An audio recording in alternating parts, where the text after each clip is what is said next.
Hind Sunbeam.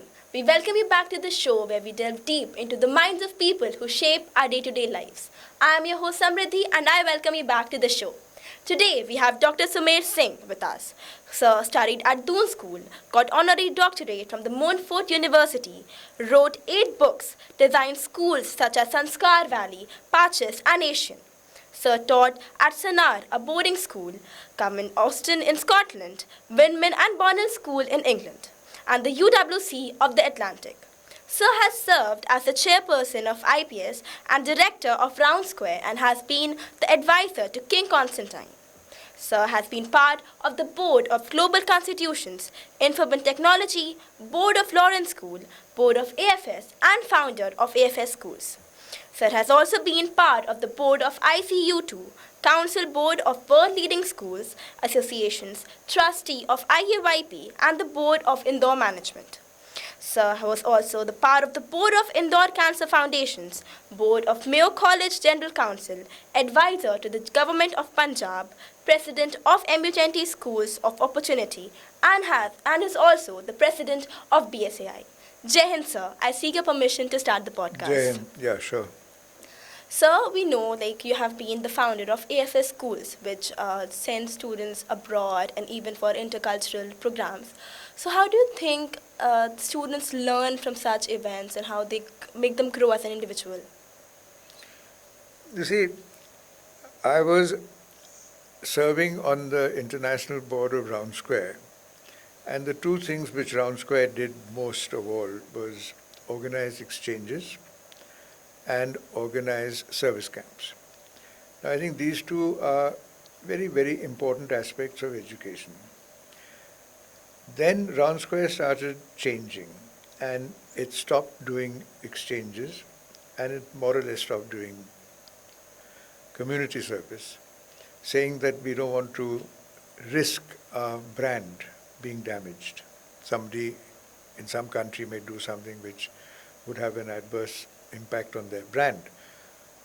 So I didn't like that because that meant that it was getting to be a very exclusive kind of a club of heads of schools. So I then left them and joined AFS. AFS India, like all AFS all over the world, did not have school membership. It was only individual membership. And the result was that, there were about 8 or 10 people in India who were members actively, and they also had a problem because if there are 2 people in Bangalore and 2 people in Indore and 1 person in Bombay, how do they actually do anything? So that is when I said that no, we must have school membership, and we must have 3 things. We must have exchanges abroad. We must have exchanges within India because we are culturally very diverse.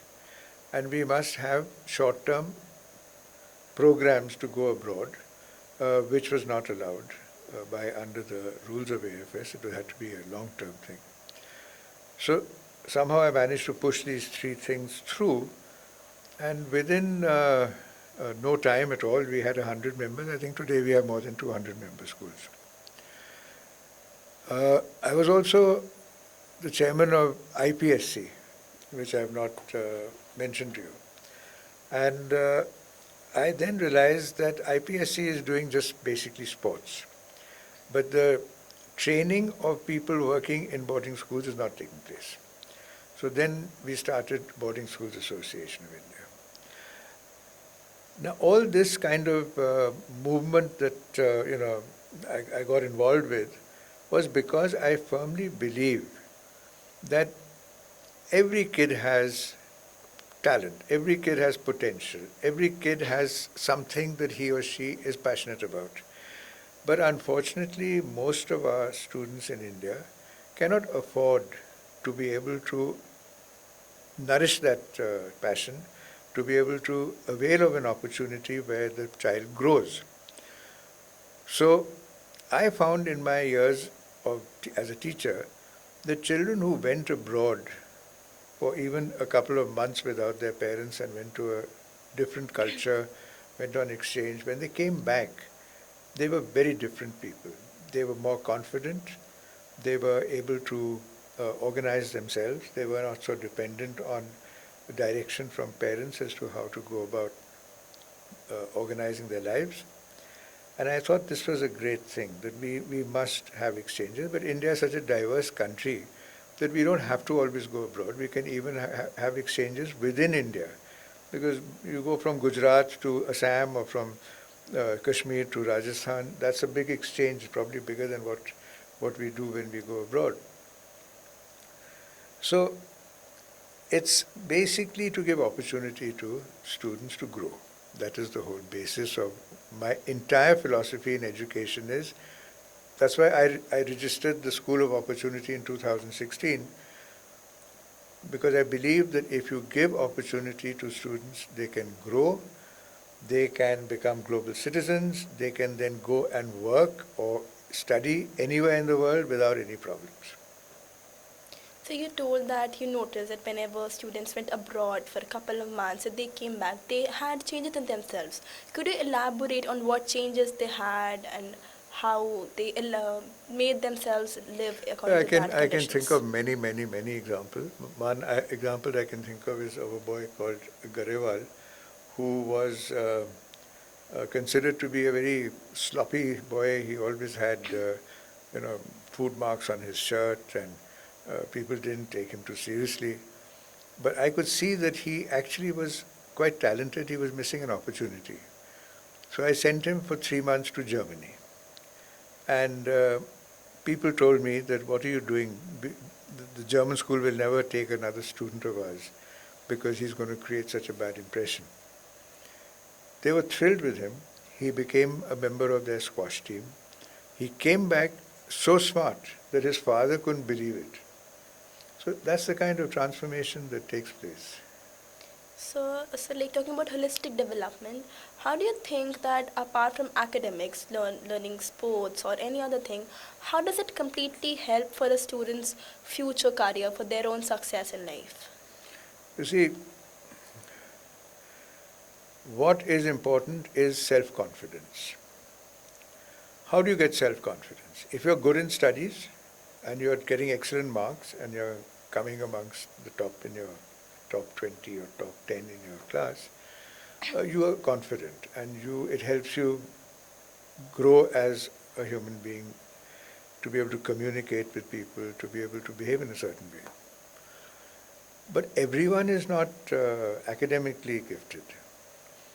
So if you are recognized in any sphere, whether it is chess or football or badminton or swimming or music or dance, any sphere, by your peers, by your fellow students, and they tell you, well done, you're good, you'll grow in confidence. The minute you grow in confidence, your marks will improve. So that is the holistic development that takes place.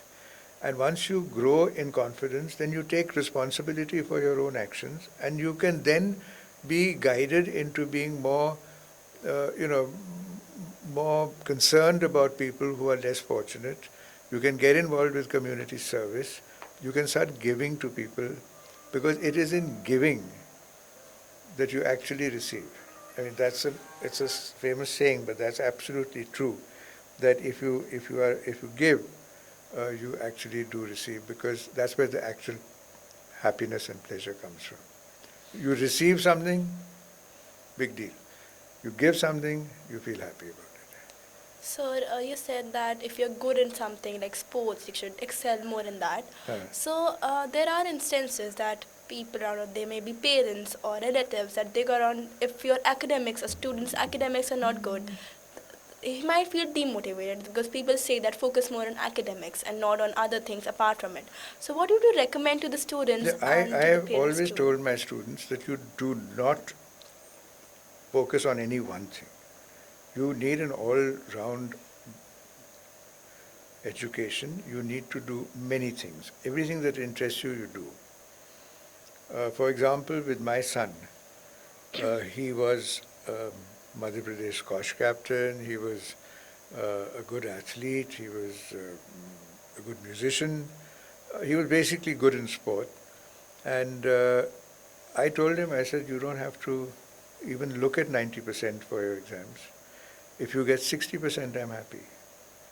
And the result is that he is a very well-adjusted, happy person. And whatever he is doing, he went to university, got a first in management. So there's no problem. It's a matter of what your priorities are. If you're going to spend all your time trying to get the top marks, there has to be a very good reason why you're doing it. Are you aspiring to become a civil servant and you're putting giving all your time to preparing for that? Fair enough. But if you want to just see, let me put it to you differently. What is the formula for a happy, long life? Happy, healthy, long life. Prioritizing. A lot of research has been done on it, and 3 universities, Stanford, Harvard, and Carnegie Mellon, came to the same conclusion, though they were acting totally independent of each other. And it was not job satisfaction, it was not money, it was not position. What they found was it was meaningful relationships with your friends and your family. Okay, so now that makes you think that what are we in this rat race for? At the end of the day, we want to be happy, we want to have some friends, we want to have a good life, we want to be healthy. So why are we doing this? Secondly, if you look at studies, academics is what we call hard skills. They're the scientific skills or the hard skills, which is what schools teach you. You go to class, you do your biology, your physics, your history, your geography, whatever you're doing, your languages. Those are all hard skills that you're learning. And your hard skills are going to get you into a college. And your hard skills are going to then further get you into a job. Right? Now, the same 3 universities that I mentioned, and they're all 3 very respected universities, they carried out the same research again on what is the cause of success in your career. And that's what you're looking at. And they said 20% of your success depends on your hard skills. 80% of your success depends on your soft skills. Schools don't teach soft skills. Your empathy, your feeling, your communication skills, your, basically all the things which you can think of, your resilience, these are not taught in schools. These come about as a result of the life that you're leading, the people you're mixing with, and how you think. Your hard skills are no different to if 2 people become doctors. Both have worked hard, both have got their MBBS, they've both become doctors. Why is one person suddenly more successful than the other? Because that person has the soft skills and how he deals with patients. And there's another person who doesn't have those soft skills, but he has the technical skills. But people don't go to him up. They prefer going to the guy who has a good bedside manner, who talks to you nicely, asks you what your problem is, and basically talks to you. So soft skills is again something which we don't learn in schools. So what is it that we keep saying must get excellent academic results? Now you have ranking in your schools, in your classes? Yes. Yeah. So now ranking is considered to be a horrible thing. I have never had ranking in the schools. I've been a headmaster for 25 years, a head of school. I have not had ranking. The reason why I have not had ranking is that you are competing against yourself. You are trying to become better than you were 6 months ago or 1 year ago. You are not competing against your friends. In fact, you should all be helping each other improve. Corporate learning is the project work, it's not individual learning anymore. So, if you are going to have ranking, you are basically positioning people to compete against each other. you're not supposed to compete against each other. You're supposed to compete against yourself.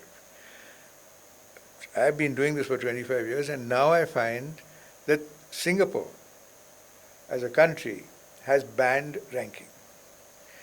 And a school that does ranking is liable to be knocked off. It'll be de-recognized because they're saying you're creating people who are becoming more selfish, more self-centered, whereas we want people to be more cooperative, more team players.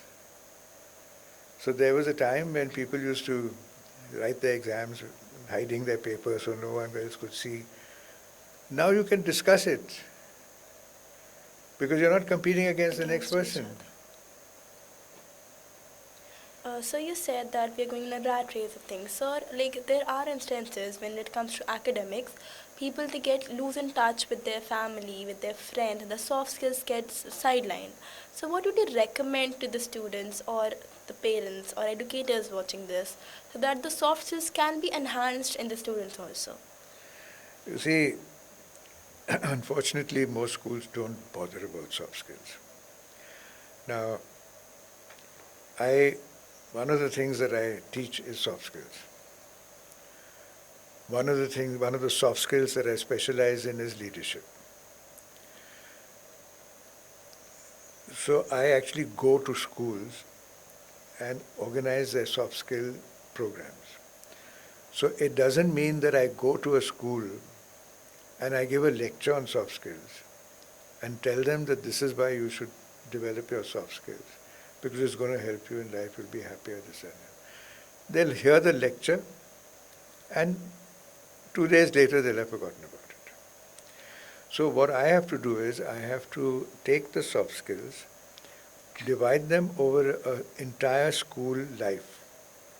So let's say we start in class, whichever class your school starts in and finishes at class 12. So I would take maybe 2 or 3 soft skills a year for class 4, another 2 or 3 for class 5, another 2 or 3 for class 6. And every single department of class 6 will know what the soft skill for that year is. So whether you are on the games field, or whether you are in the music department, or whether you're in the art room, or whether you're in the classroom, or whether you're just socializing, all the people know that this is the skill that we are developing this year. So that by the time the child finishes class 12, at least half the soft skills will have impacted the person. So talking about boarding schools, you yourself have been a boarding school student and of course as an educator. So how do you believe that boarding schools impact a student's personal and academic growth compared to day schools? You see, the downside of boarding is that if you are not in good contact, in good relations with your family, then it can damage you. You can become a selfish person.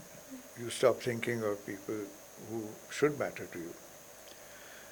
If you can balance the two things, if your family is such that it supports you, meets you, and communicates with you regularly, then boarding school has no drawback. If it doesn't happen, then yes, there is a drawback. But a day school cannot give you that same sense of independent achievement or self-confidence. It just cannot. Because your parents are there to help you at every stage. And if you are looking at day school students, they depend heavily on tuitions. Now, tuitions is a crutch. It's not you. You're using the support of some outside element to be able to do well. If you take away that crutch at some stage, the student finds it difficult to manage. And that crutch cannot remain with you for your entire life. At some stage, whether it is in academics, whether it is in your work, If that crutch goes away and you start feeling shaky and you start feeling underconfident, it's going to be very bad for you. So it's very important that, you know, people must be allowed to make their mistakes, must be allowed to struggle. Today what is happening is parents, especially mothers, whom we call lawnmower mothers and helicopter mothers, you know about that? They're making life so easy for the child, and they think they're doing a good thing by making the child's life easy, that the child will be able to accomplish this, that, and the other. But in the end, what they're doing is that they are actually spoon feeding the child, and he or she will never know how to fight her own battles or his own battles as time goes on, and once his parents are not there. So it's very important, I think, that parents must allow their children to struggle a bit. They cannot keep helping them. Even in schools, I find that, you know, parents are wanting us, teachers, to tell the child what to do and what not to do. But they will not do it themselves. They have lost the capacity to be able to discipline their kids. They want the school to do the disciplining. And that cannot be good. That cannot, because it doesn't matter to the school, but it cannot be good for the family relationship. So parents need to actually become more active in considering how they can better bring up their kids. This is what I feel. So how was your experience in both as a student of a boarding school and also being a part of it as an educator in boarding schools, if you could compare? And I've enjoyed my entire life. When I was a student, I realized that I had a teacher who may not have been the most, as far as the school was concerned, he may not have been considered the best teacher because he never taught, he never opened the textbook even once the whole year. We used to talk about everything else. But what I realized was that he was making a difference to the lives of children. He used to talk. He used to try and understand what problems a child was facing. He would try and help the child understand that it's not a big problem. You'll get over it. It's a temporary blip in your life, and it's much less severe than you think it is. And children would get comforted. And children who otherwise would be miserable became normal. So when I was in class 9, I decided that I'm going to become a teacher in a boarding school. And I'm going to help students by counseling them and making them feel good about themselves. And when the time came, my parents had organized my shadi, and they had organized a job for me, a factory actually for me to take over, plus we had a lot of land in our village. So they thought that I would do what they wanted me to do. And I told them, I said, no, I've decided I'm going to be a teacher. And they said, but teacher, you can't be a teacher. Who wants to be a teacher? And so they said, either you do what we tell you to do, or we disown you. So I was disowned, and I was broke, and I had nothing, no backing. But I was determined to become a teacher, because I love children. And I think that if you don't love children, you should not be a teacher. But if you love children, it doesn't matter if your subject knowledge is not that great. Mind you, I came first in India in my school leaving exam. But even if I hadn't, that was not the important thing. The important thing is that you feel for children and you help them. So my experience in boarding has been fantastic. I have no complaints at all. so what challenges, what obstacles, you said that you had two paths when you had to do work as a teacher. So what challenges you faced and what motivated you to keep going and not take a stop when everything felt out of control? No, nothing fell out of control. Like, Or okay, fine. I didn't have money for food because when You start working, you realize that you're not going to get a salary for a month, and it took me a few months to get a job. So I used to have a bun in the morning and a bun in the evening, and obviously that was not a good feeling that, you're used to living. I used to pay my own Doon school fees. I had a checkbook and I used to pay my own fees myself. So from that to come to a stage where you couldn't buy a mango if you saw it, was not good. But it is the two periods in my life when I was uh, facing difficulties. One was this period when I realized that human beings are not what they appear to be. Those people who were being so nice to me earlier were now not necessarily being so nice to me. There were just a few friends who were still my friends, but the people who had befriended me because of what my father's position was or whatever, they disappeared. That was a big learning experience for me. The second learning experience for me was that when my father's stepbrother died, I went and lived in the village for a year. And that was my second learning experience. More than I learned in Doon or in St. Stephen's, I learned when I was going through hard times. When you go through hard times, you learn. You improve as a person. If everything is coming to you easy, you don't really improve as a person. Sir, what changes do you feel have come by in the years of boarding school or in education from the past to now, and what do changes, emerging trends do you see coming in the near future? Well, I see huge changes taking place. When I was in school, my father was also a student from Doon, so he used to come for get-togethers with his friends or with his teacher. And he never used to meet me because he was coming to be with his friends. My friends used to tell me, oh, your father was here. But I didn't mind that he was here because I knew that he had come to meet his friends. Today I can't imagine that happening. If I told my father that, the housemaster is being unfair to me, he'd say, no, forget it, you must have done something wrong. Today's parent will never do that. I became more independent because of the fact that he never helped me adjust to any problems that were there in my head. Today, mothers